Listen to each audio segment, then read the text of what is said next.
Hello, and welcome to the podcast series Creditors Corner Legal Talk, presented by Smith Debnam Attorneys at Law. My name is Lauren Reeves. I'm a partner in the firm's business law section.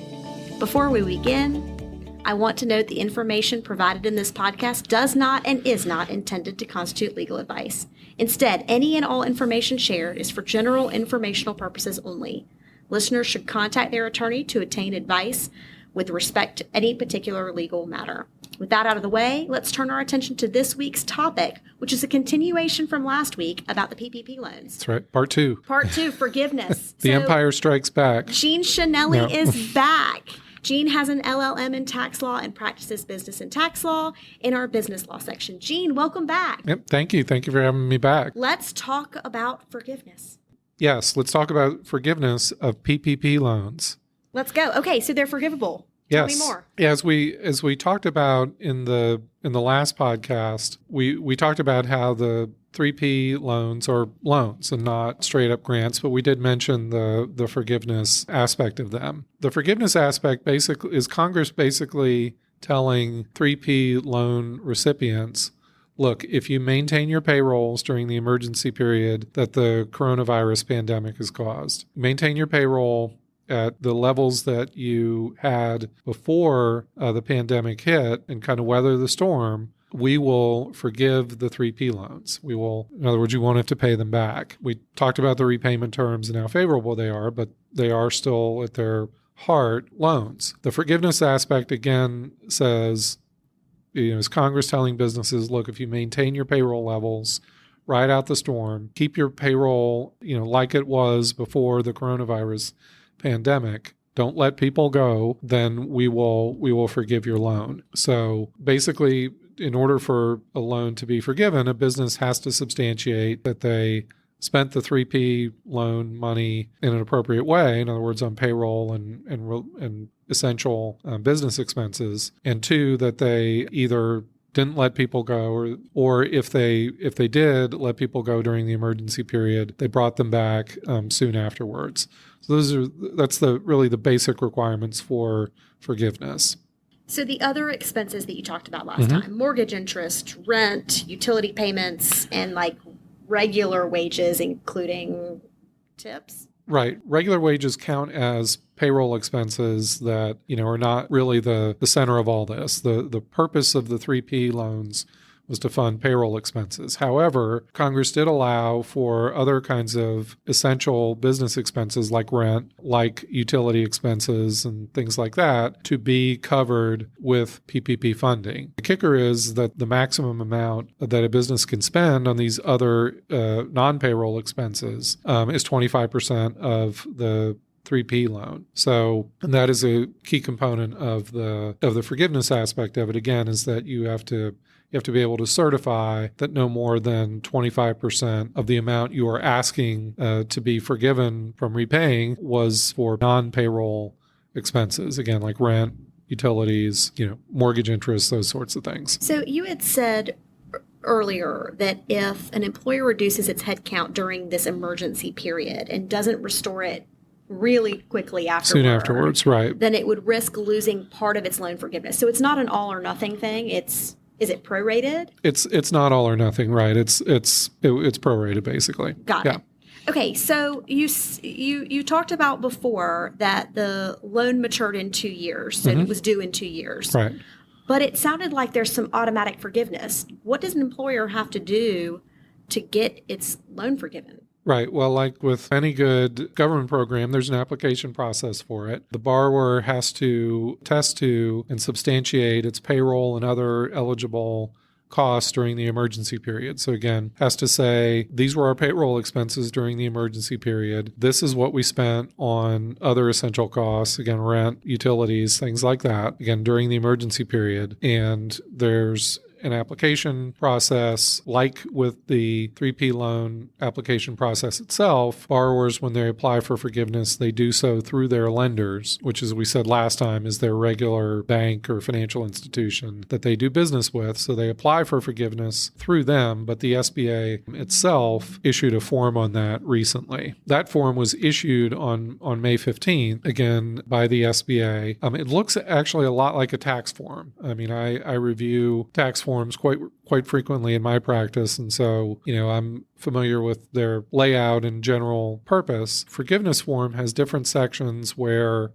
the borrower provides basic information about the business and what it did during the emergency period. There's a section, the most important section is where the borrower calculates its eligible costs, the payroll and eligible non-payroll costs. And then finally, there are some requirements, some schedules that have to be included with the forgiveness application that include information supporting those calculations. So again, a very similar format as a tax return, where there's information section, a numbers section, if you will, where there's calculations and so forth made, and then finally substantiation. So you gotta say it, then you gotta prove it. So gotta say it, and then you gotta prove it, exactly. So when you saw the form, was there any surprises on the application form for forgiveness? Yes and no. Again, I kind of expected it to take the form that it did, sort of the quasi or reminiscent of tax return form that it did. I certainly wasn't surprised that borrowers were required to test or certify their employee headcounts during the emergency period, and I wasn't surprised that there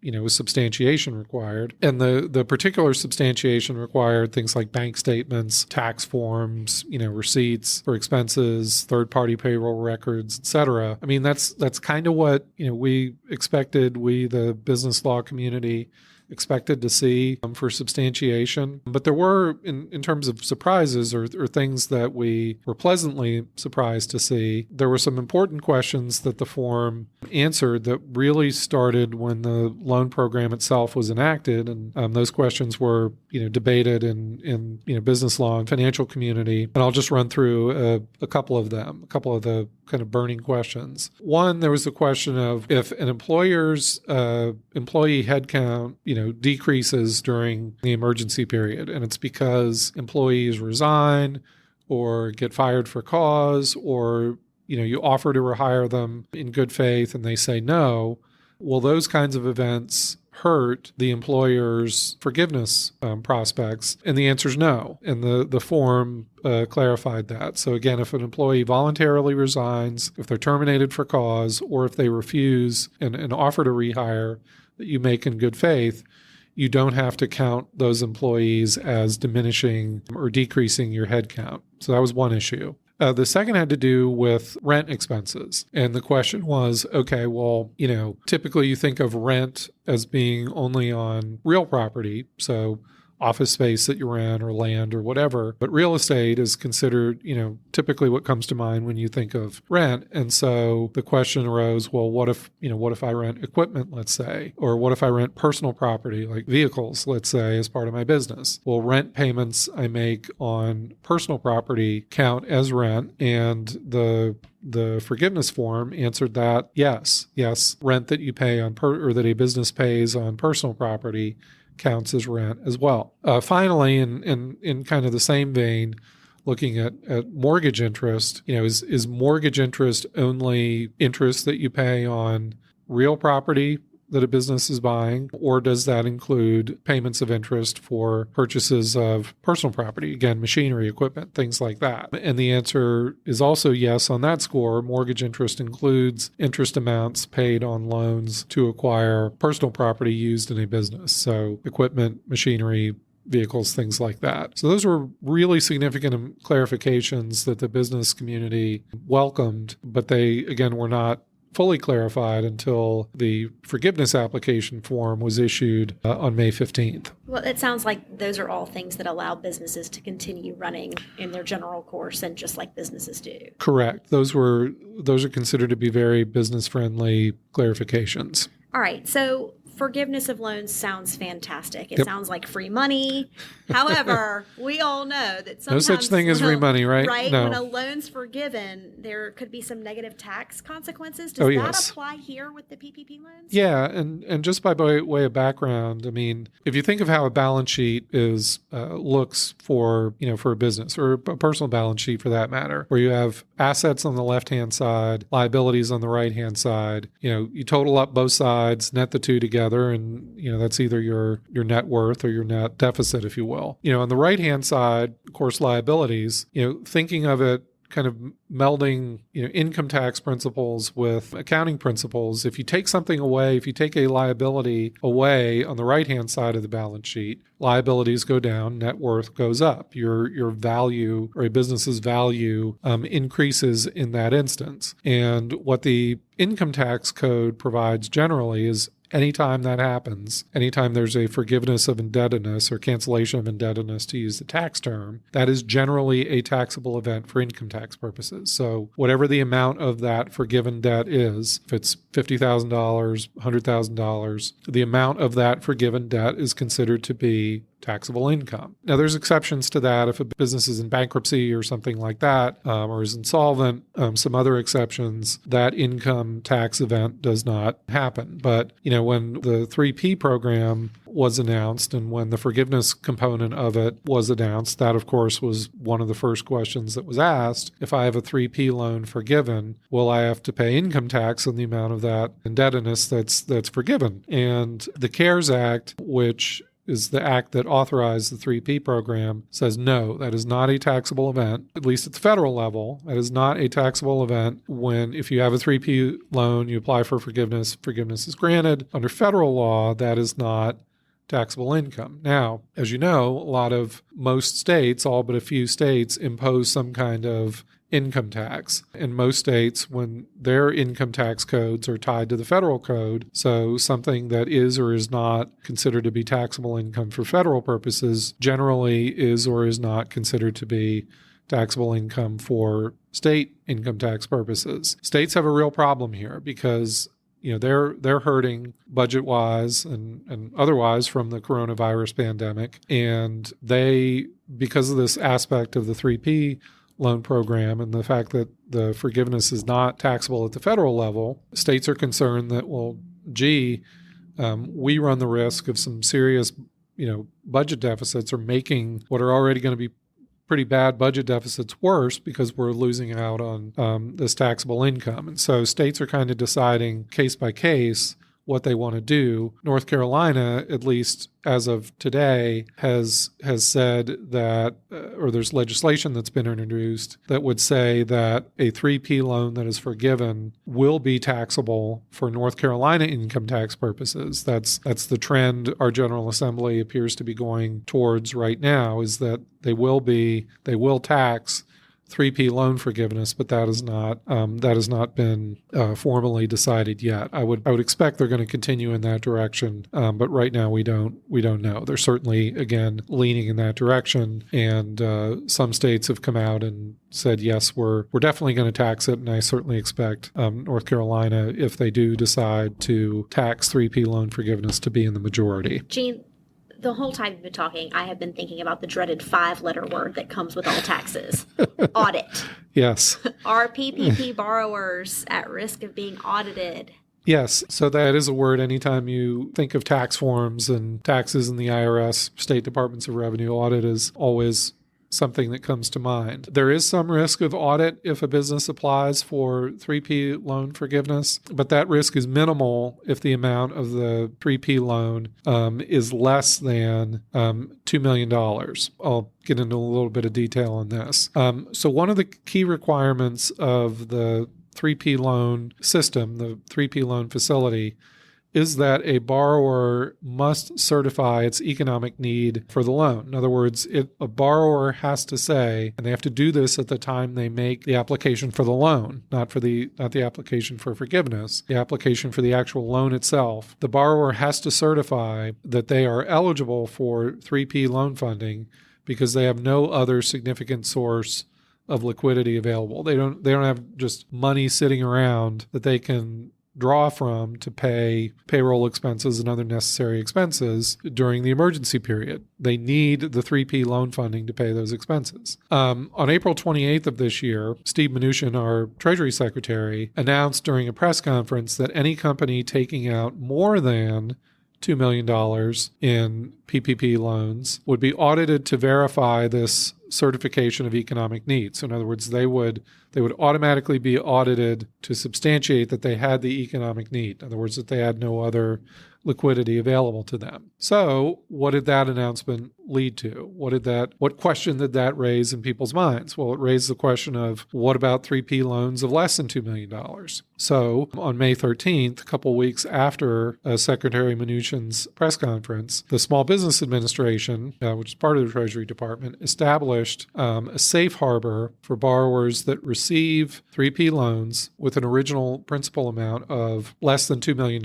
And what this safe harbor says is that those borrowers are going to be deemed to have met that certification requirement, or deemed to have made that certification in good faith, and that will substantially reduce the possibility that those businesses will be audited. So that doesn't drive the risk down to zero, but it reduces it substantially. Now, it's still an open question of, well, gee, are you going to automatically be audited if you take out more than $2 million of 3P loan funding? The safe harbor doesn't address that. It's very clear to only apply to loans of less than $2 million. But again, the Small Business Administration tried to address that open question regarding audits. So what happens if a borrower didn't meet economic necessity when it was audited or when it's applying for this? What's the consequence? Yeah, the consequences are they're going to have to repay the loan. At 1%. At 1%, and under the normal maturity rules, which, as we said last time, is 2 years. The SBA isn't going to ask for more than that, but basically the SBA is going to say, no, your loan is not forgiven. You still have to repay it, but it's under the normal repayment terms. Is that an all or nothing rule, or can that be prorated? Like if you took out 1.9 million and you found out the only need was for 1.4. Oh, yes. And that goes to the forgiveness amount. So you take out 1.9 million and the audit reveals that only 1.4 was necessary, then your forgiveness is limited to 1.4. Forgiveness is not an all or nothing proposition. So if you are entitled to forgiveness for anything that you're able to document that you're entitled. Right. So it's the same if you had the 25% layoff. It would still get prorated.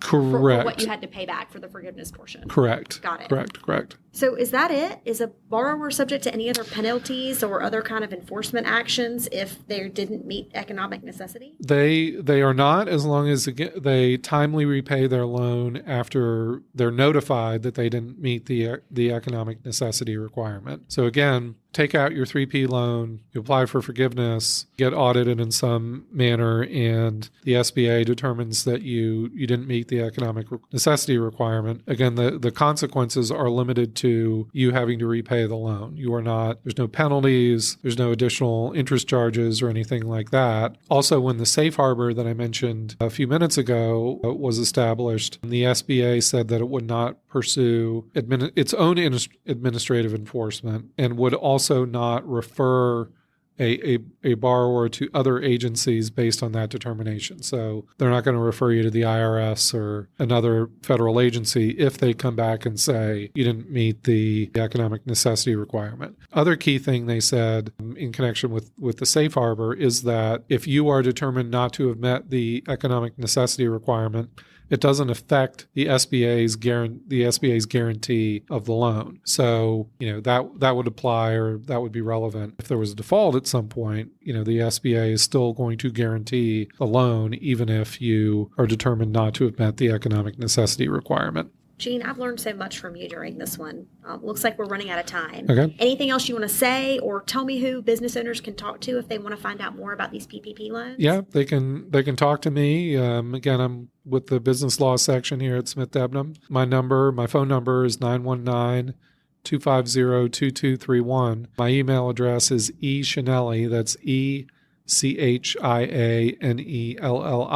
@SmithDebnamLaw.com. And I'd be happy to talk to you and walk you through the 3P loan process. Thank you so much for being here. Yeah, thank you for having me. Pleasure. Yeah, thank you. Bye. Enjoyed it. Bye-bye.